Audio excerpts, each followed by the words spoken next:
अस्सलाम वालेकुम। Inside story के साथ मैं मोहसिन बिलाल। सोशल मीडिया पर एक वीडियो वायरल हुई है। जब ये वीडियो वायरल हुई है तो उसके साथ ही तरह तरह की बातें होना शुरू हो गई हैं, प्रोपेगेंडा किया जा रहा है और कहा जा रहा है कि ये वीडियो जिन्होंने वायरल की है उन पर तौहीन अदालत लग सकती है। ये वीडियो किसी और की नहीं बल्कि मुफ्ती तकी उस्मानी साहब की है और उस वक्त की वीडियो है जब वो सुप्रीम कोर्ट में मुबारक सानी केस की जो नज़रसानी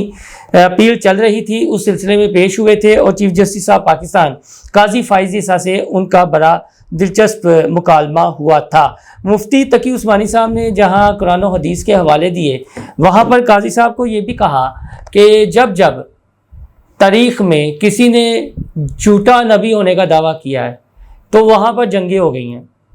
किसी कुर्बानी से दरेग नहीं किया गया। लिहाजा जब ये 6 फरवरी को मुबारक सानी केस का फ़ैसला आया था और दोबारा ये हमने नज़रसानी अपील की दरख्वास्त की थी और कुछ हमारे उलमाए कराम ने तजावीज़ भी दी थी, उन तजावीज़ को उस तरह टेकअप नहीं किया गया। टेकअप कर लिया जाता तो मामला इस नहज तक ना पहुंचता, बल्कि आपने सरसरी निगाह उस पर दौड़ा दी और उसके बाद अपना उसमें कुछ जो फैसले में लिखना था वो लिख दिया। कुछ कुरानी आयात का हवाला भी आपने दिया, वो कुरानी आयात का जो हवाला था उसको भी फिर लोगों ने अपने अपने अंदाज में लिया। लिहाजा इस मौके पर चीफ जस्टिस साहब पाकिस्तान काजी फाइज ईसा ने उनसे कहा कि फिर आप बताएं क्या होना चाहिए। तो वही बात के पैरा नंबर 7 और पैरा नंबर 42 इसको हज़फ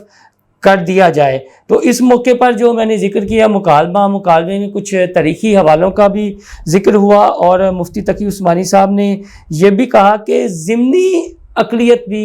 किसी को नहीं करार दिया जा सकता जब तक वो अक़ीदा ख़त्म नबूवत सल्लल्लाहु अलैहि वसल्लम पर ईमान नहीं रखता। और इनके अलावा तो माजी में जंगें भी हुई हैं, हमारा तो इनके साथ कोई इशू नहीं है। ये पहले अपने आप को अक़लियत तो डिक्लेयर करें। और इसके अलावा उन्होंने कज़ाब का हवाला दिया और जो झूठे मदई इस तरह के सामने आए उनका जिक्र हुआ। तो मुफ्ती तकी उस्मानी साहब की ये जो वीडियो वायरल हुई उस वीडियो के बाद कुछ फर्जंदान इस्लाम ने और शम्मा रिसालत सल्लल्लाहु अलैहि वसल्लम के परवानों ने अपने अपने स्टेटस अपडेट किए और जो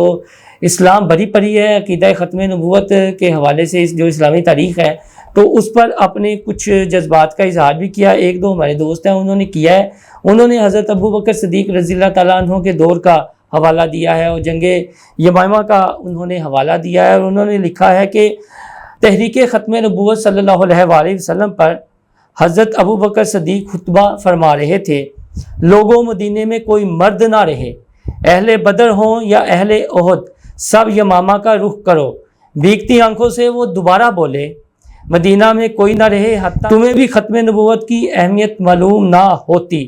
13,000 के मुकाबिल बनु हनफिया के 70,000 जंगजू असलहा से लेस खड़े थे। ये वही जंग थी जिसके मुतालिक अहले मदीना कहते थे, बाखुदा हमने ऐसी जंग ना कभी पहले देखी ना कभी बाद में। 1200 सहाबा कटे जिस्मों के साथ मक्तल में पड़े थे और सूरज की चमकती शुआएं उनके कदमों का बोसा लेती थी। ये जिक्र हुआ है और ये चीज़ें हुई हैं। उसके साथ साथ काजी फाइज ईसा ने फिर कहा मुफ्ती तकी उस्मानी साहब को कि आप हमें शर्मिंदा ना करें,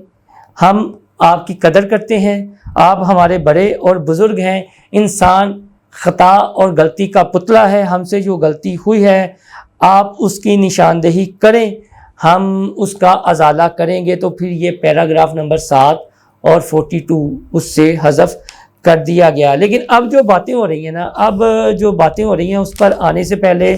जो बलूचिस्तान में इंतहाई अफसोसनाक वाक़या हुआ है वो आपके साथ शेयर कर लें कि मुल्क दुश्मन अनासर जो हैं वो एक बार फिर इस मुल्क में बदअमनी पैदा करने के लिए मुतहरिक हो चुके हैं। और बड़ा खूबसूरत इलाका है बलूचिस्तान का मूसा खेल, वहाँ पर 23 मुसाफिरों को गाड़ियों से उतार कर कत्ल कर दिया गया। और ये जो 23 मुसाफिर कत्ल किए गए इसमें से सारे ही पंजाबी थे और मुसल्लह अफराद ने 10 गाड़ियों को आग भी लगा दी। अब वफाकी वज़ीर दाखिला हों, वज़ीर आज़म हों या जो भी हो, ان کے بیانات آ رہے ہیں، مذہبی بیانات آ رہے ہیں، اور وہ یہ کہہ رہے ہیں جی کہ ہم اب کسی صورت بھی شرق پسندوں کو معاف نہیں کریں گے، ان کے خلاف ایک بڑا کریک ڈاؤن ہوگا۔ لیکن بلوچستان میں تو آئے روز اس طرح کے افسوسناک واقعات ہوتے رہتے ہیں، اور منافقت کی حد ان لوگوں کی آپ دیکھیں کہ جن کو وہ مہرنگ بلوچ وغیرہ یا یہ تو نظر آ جاتے ہیں، لیکن وہاں پر جو ناحق پنجابیوں کا آئے روز خون بہایا جاتا ہے اس پر یہ لب کشائی کرتے ہوئے پتہ نہیں سکتے میں چلے جاتے ہیں یا انہیں موت پر جاتی ہے۔ یہ پوری قوم کی جانب سے مطالبہ ہے جی کہ جو بلوچستان کے حالات خراب ہیں ان حالات کو ٹھیک کیا جائے، اور اگر کوئی بھرپور آپریشن کرنا پڑتا ہے تو یہ آپریشن بھی کیا جائے۔ اب دوبارہ لوٹتے ہیں جی مفتی تقی عثمانی صاحب کی جو ویڈیو ہے۔ جب یہ ویڈیو اویس احمد نورانی صاحب نے اپلوڈ کی تو اس کے نیچے طرح طرح کے ٹرولرز متحرک ہو گئے اور پوسٹیں لکھنا انہوں نے شروع کر دی۔ کچھ کا یہ کہنا تھا یہ توہین عدالت ہے، اور ان صحافیوں کو انہوں نے ٹیگ کرنا شروع کر دیا وہ جو آلریڈی اس فیصلے پر ناخوش تھے، پراپوگنڈا کر رہے تھے کہ اعلیٰ عدلیہ یرغمال ہو گئی، چیف جسٹس قاضی فائز عیسیٰ کو یرغمال بنا لیا گیا ان کے چیمبر میں، اور ان کے چیمبر میں جا کر اپنی پسند کا فیصلہ لیا گیا۔ اب ان کو بار بار یہ ٹیگ کی جا رہی ہے ویڈیو۔ تو میں نے اپنے کچھ ذرائع سے پتہ کیا کہ آیا یہ ویڈیو جو وائرل ہوئی ہے اویس احمد نورانی صاحب نے ٹویٹر پر اسے اپلوڈ کیا ہے، اور دیگر جو مفتی تقی عثمانی صاحب کے چاہنے والے ہیں انہوں نے اپنے اپنے اکاؤنٹ سے اسے اپلوڈ کیا ہے، تو کیا توہین عدالت ہو سکتی ہے؟ تو ہمارے ایک دوست جو عدالتی امور پر کافی گہری نگاہ رکھتے ہیں ان کا یہ کہنا تھا کہ یار وہ کون سی کسی عدالت کے اندر کی آڈیو یا ویڈیو لیک ہوئی ہے، یہ تو آپ ویڈیو لنک کے ذریعے اپنے جہاں بھی تھے آپ پیش ہوئے تو ایک ویڈیو بنا لی گئی تاکہ آپ کی جو باتیں ہیں وہ بھی آن ریکارڈ رہیں، تو وہ تو ایک اپنے ایک نجی کمرے کی ویڈیو ہے، اور اس ویڈیو میں کیسی توہین عدالت؟ لیکن جو پراپوگنڈا کرنے والے ہیں، جو شر انگیزی پھیلانے والے ہیں، ان کو تو بس کوئی بہانہ اور موقع چاہیے۔ جو دینی جماعتوں کے سربراہان ہیں یا علماء کرام ہیں، اور خاص طور پر چیف جسٹس آف پاکستان قاضی فائز عیسیٰ ہیں، ان کے خلاف لب کشائی کرنے کی، ان کے خلاف منفی ٹرولنگ کرنے کی، ان کے خلاف منفی ٹرینڈ بنانے کی، ان کے خلاف آؤٹ آف کنٹیسٹ جا کے وی لاگ کرنے کی اور فیک نیوز پھیلانے کی، تو یہ سارے وہی عناصر ہیں جو اب اس ویڈیو کے بعد دوبارہ متحرک ہوئے ہیں۔ ایک میں نے پچھلے وی لاگ میں ذکر کیا تھا یہ جو علامہ احتشام ظہیر والا، ان کے بھی جو ویڈیو ہے نا اس کو جگہ جگہ سے کٹ کیا گیا۔ وہ تو یہ بات کرنا چاہ رہے تھے، کچھ دوستوں سے ہماری بات ہوئی کہ جب کہیں اس طرح کا معاملہ ہوتا ہے، کسی شخص نے قانون ہاتھ میں لیا ہوتا ہے یا کوئی مذہبی معاملات ہوتے ہیں تو آگے سے پولیس کا جواب یہ ہوتا ہے جی کہ ہم کیا کریں، جو طاقتور لوگ ہیں وہ یہ کہتے ہیں کہ ہمارا ٹی ایل پی کے ساتھ تعلق ہے۔ لیکن جس ویڈیو کا ذکر کیا گیا ہے اس میں تو کچھ چیزیں آن ریکارڈ ہیں حافظ سعد حسین رضوی کے تناظر میں، کہ بارہا انہیں یہ کہا گیا کہ اس مسجد کے تنازع پر ہماری مدد کی جائے، لیکن حافظ سعد حسین رضوی جو ہیں وہ اس تنازع میں نہیں پڑے اور وہ اس طرح کے کسی بھی معاملات میں نہیں آ رہے، تو لہٰذا یہ لبیک کے خلاف ایک اور پراپوگنڈا دوبارہ شروع ہو گیا ہے مبارک ثانی کیس کے بعد، کیونکہ کریڈٹ تو انہی کا ہے جو انہوں نے احتجاج بلند کیا ہے۔ تو یہ ابھی تک کی تازہ ترین صورتحال ہے جی۔ اس کے علاوہ مفتی منیب صاحب کی جو سٹیٹمنٹ ہے میں نے آلریڈی ذکر کر دیا ہے۔ اب لبیک نے جو اپنا اگلا لاہ عمل دینا ہے وہ تو دینا ہے، یہ جو گولڈن جوبلی ہے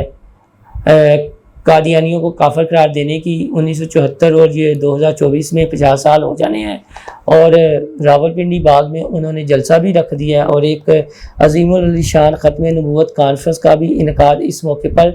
کیا جانا ہے۔ تو یہ چیزیں اب چلتی رہیں گی اور یہ پراپوگنڈا تو ہوتا ہی رہے گا، لیکن تو کچھ لوگوں کے پیٹوں میں ایویں میں بار بار کہتا ہوں مرور اٹھنا شروع ہو جاتے ہیں ان معاملات کو لے کر، اور ان کی کوشش یہ ہوتی ہے کہ یہاں کوئی بھی معاملہ ہو نا وہ پورا من طریقے سے حل نہ ہو۔ بلوچستان والا جو معاملہ دیکھا ہے وہاں پر بھی آپ کو پتہ ہے این جی اوز وغیرہ متحرک ہیں، اور این جی او کس طرح متحرک ہیں، وہ پاکستان مخالف قوتوں کی ہی سائڈ لیتے ہیں، اور جب اس طرح کا معاملہ ہوتا ہے تو پھر ریاست اقدامات کرتی ہے، کوئی ایکشن لیتی ہے، تو پھر یہ کہا جاتا ہے جی کہ چھوٹے صوبوں کی حق تلفی ہو رہی ہے۔ اس کے ساتھ آخر میں मुबारक सानी केस से ही ये बात लिंक करती है, और जो मखसूस नशिस्तों वाला केस है उससे ही लिंक करती है। ये भी आने वाले दिनों में मामला डिस्कस होता रहेगा, और वो है अपकमिंग चीफ जस्टिस कौन होगा। जस्टिस मंसूर अली शाह, या कानून साजी ऐसी कर दी जाएगी कि तीसरे या चौथे नंबर पर जो जज हैं उनको चीफ जस्टिस तैनात कर दिया जाएगा, या उनके अहकामात या उनका नोटिफिकेशन जारी हो जाएगा। प्रोपोगंडा करने वाले तो प्रोपोगंडा ये भी कर रहे हैं जी कि चूँकि मंसूर अली शाह आइन और कानून की बात करते हैं, मखसूस नशिस्तों में उन्होंने आइन और कानून को सामने रखते हुए ये फ़ैसला दिया है, तो लिहाजा अब कुछ जो इमरान खान मुखालिफ कुव्वतें हैं या अदलिया मुखालिफ कुव्वतें हैं, वो उनके खिलाफ है ही मनफी प्रोपोगंडा कर रही हैं, उनके खिलाफ मुतहरिक हुए हैं और फेक न्यूज़ फैला रहे हैं, जबकि ये सारा किया दरा